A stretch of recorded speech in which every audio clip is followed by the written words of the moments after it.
서로 다 바꾸는 경우 대체적으로 그쪽으로 가겠죠. 기술 투자가 효율적이니까. 그럼 노동 대체형으로 발전하게 됩니다. 그렇게 되면 효율성을 추구하는 사회에서는 그런 일자리를 잃은 그런 노동자들이나 가게에 현금을 지급하게 될 겁니다. 먹고 살아야 되니까 복지 차원에서.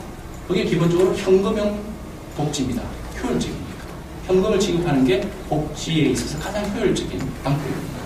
그렇게 되면 유효 수요 창출과 복지는 논리적으로 기본소득제에 의존할 수밖에 없습니다. 돈을 일단 주고 쓰게 해야 수요가 들어갑니다. 유효 수요가 창출됩니다. 그 다음에 기술 주도형 효율성을 추구하는 사회로 발전할 수밖에 없습니다. 그러면 논리적으로 다시 말하면 그때는 기술과 자본을 가진 사람들이 유리한 사회가 될 수밖에 없습니다. 그 다음에 노동 구조형으로 그다음에 같이 간다. 이랬을 때는 우리가 현금을 주기보다는 서비스 제공을 통해서 같이 일자리를 만들어가면서 현재 일자리를 어느 정도 유지하면서 효율성을 추구하게 됩니다. 그렇게 되면 취업 역량을 강화시킬 수 있는 수단이 생기고 새로운 시장을 형성할 수 있습니다. 그리고 우리가 창의 교육 이렇게 얘기하는데 사람의 일자리가 메말라가고 사람이 취업할 수 있는 자리가 없는데 교육을 할 수가 없습니다. 취업이 안 되는 교육이 어떻게 가능하겠습니까? 그래서 이런 유형의 발전이 있게 되면 차세대를 위한 창의 교육을 강화시킬 수 있다. 그리고 기성세대를 위해서는 직업교육이나 평생교육을 통해서 계속 기술 발전을 따라가게 할 수 있는 그런 툴을 만들 수 있다.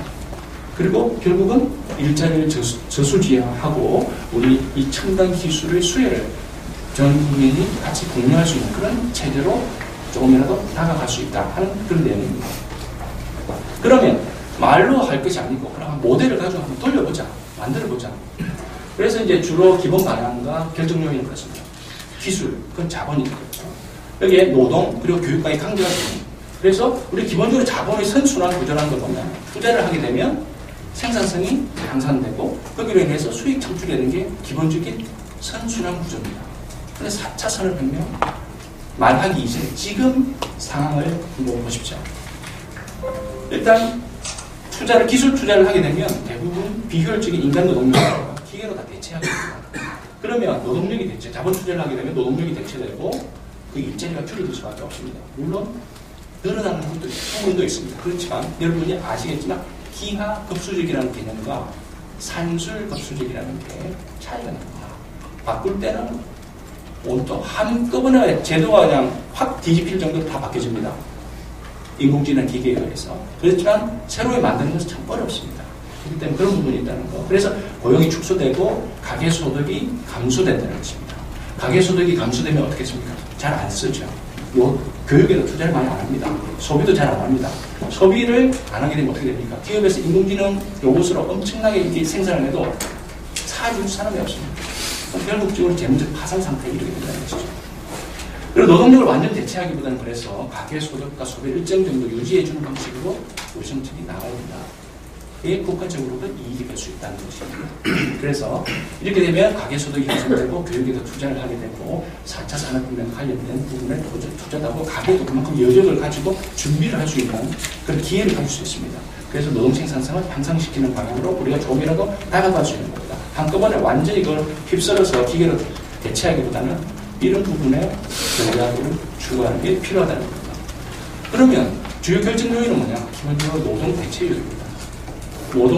노동을 기계로 얼마나 대체하느냐 그런 유리입니다. 그리고 노동 대체는 기술 기반형 산업일수록 사람보다 기계에 의존할 경향이 강합니다. 그런데 우리가 대부분이 지금 이 기계로 대체될 수 있는 산업으로 형성되어 있습니다. 남아있는 게 서비스인데 서비스도 사실은 불투명합니다. 줄어들 수 있습니다. 요즘 TV에서 여러분 많이 보실 겁니다. 서비스도 얼마나 대체가 가능한지. 그런데 이 서비스 부분의 특징은 사람의 노동력의 질로 승부하는 부분입니다. 그래서 기계의 도움을 받으면서 사람이 판단하는 영역은 기계가 완전히 제거를 합니다. 그리고 기술 기반 산업에서 이미 인간을 대체했지만 인공지능이 이런 맨투맨으로 하는 서비스에 얼마나 서비스를 중요한 것은 얼마나 중에서 어느 수준까지 대체할 수 있느냐가 관건입니다. 기계가 사람이 제공하는 그런 정감미 있는 그런 것까지 할 수 있는가. 우리가 다 사람이 하는 거에도 차이가 많이 나는데 한국 사람이 하는 서비스, 미국 사람이 하는 서비스, 일본 사람이 하는 서비스, 중국 사람이 하는 서비스 같은 호텔이나 레스토랑에 가도 다 다릅니다. 서비스는 질에 따라 승부를 거는 거기 때문에 이런 부분을 완전히 기계로 대체하기가 어렵기 때문에 어느 정도, 어느 수준까지 대체하는 부분이 중요하다는 겁니다. 그럼 위험 대체는 이제 우리가 위험에서 사람이 감히 접근할 수 없는 부분에서 많이 이런 대체를 줌으로써 우리 노동력이 오히려 그 뒤에 뛰어들 수 있는 그런 가능성까지 생기게 됩니다. 좀 더 구체화해 보겠습니다. 기술 개발 방향 설정 필요성인데 기본적으로 이렇습니다. 산업 투자라든지 기술 개발 어디에 되느냐?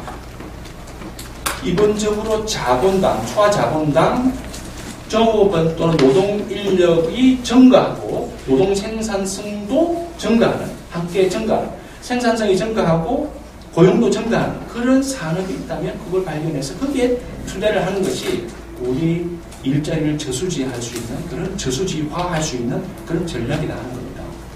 그럼 한번 살펴보겠습니다. 우리 산업 구조도 이런 전 산업을 훑어봤을 때 그런 부분들이 2013, 14년 훑어보니까 이런 겁니다.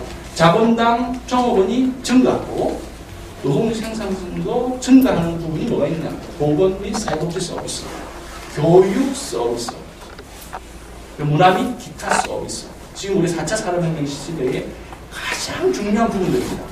이런 부분들이 생산성도 있고 고용도 좀 늘어나고 있습니다. 그런데 기타의 산업화 시대에 이루어지던 산업 부분들은 대체적으로 기계에 의해서 대체되기 때문에 새로운 고용 창출이 어렵습니다. 이걸 좀 더 쉽게 도식화하면 다음과 같습니다. 똑같은 그림입니다. 내용만 바꿔봤습니다. 즉 이런 부분들은 교육, 보건, 복지, 문화 이런 부분들은 사람이 필요로 하는 겁니다. 사람의 서비스. 그렇기 때문에 이런 건 기계로 완전히 대체하기 어렵고 기계와 인간 함께 가는 그런 영역입니다. 이런 부분들이 우리가 정말 위험이자 기회라는 것이죠. 그 다음에 위험 증가하는데 너무 위험해서 못 뛰어들고 있는 그런 부분들이 있습니다. 이런 부분들은 인공지능 로봇들이 사람이 뛰어들 수 있게끔 그 위험을 완화시켜줄 수 있는 그런 기능을 해주기 때문에 그 부분도 우리에게 대단히 괜찮은 새로운 능력을 제공해 줄 수 있습니다. 나머지 부분은 좀 어려운 것이죠. 고용도 줄어들고 생산성도 떨어지는 산업이기 때문에 갈수록 어려울 수밖에 없는 산업들이라는 겁니다. 다른 부분들. 자, 그래서 이 분석을 저희가 시스템 다이내믹스 벤시 프로그램을 통해서 돌려봤습니다. 이 시스템 다이내믹스 프로그램이라는 것은 기본적으로 시간의 변화에 따라서 사회 시스템이 어떻게 변화하는지를 관조하는 겁니다. 그래서 이 부분은 여러분도 잘 아시겠지만 로마 클럽이 우리 성장의 한계를 얘기할 때 근거로 삼는 그런 연구 방식입니다. 결과물은 이렇습니다.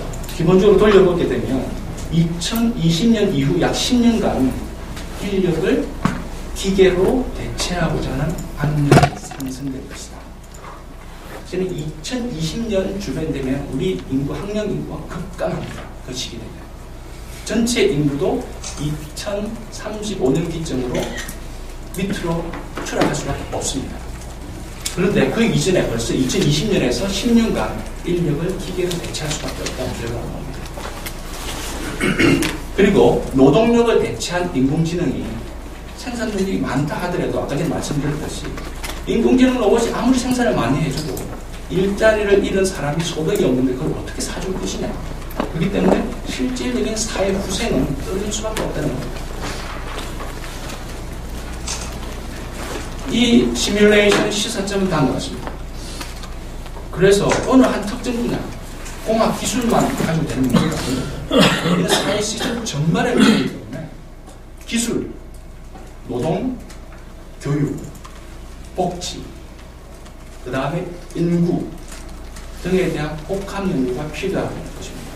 그래서 이에 대한 분석 없이 기술 개발 자체에만 초점을 맞춰서 노동력 대체 방식의 기술을 발전시키게 될 경우는 그 사회적인 투자금을 수반할 수밖에 없다. 이거는 정부에서 정책적으로 해결하기 이미 그때는 어렵다는 것입니다. 그래서 미래 변화를 어떻게 전망하는가? 제가 이 얘기해봐야 지금 뭐 국정연구기관에 있는 또 옛날에 뭐 청와대에 있던 사람이 한 말이겠지. 그렇게 해서 다른 사람들 얘기를 좀 빌려 오겠습니다. 2016년 세계경제포럼, 여러분 잘 아시죠? 우리나라 사람들은 세계에 다른 나라에 누가 얘기했다고 하면 깜빡 죽습니다. 근데 우리 사회도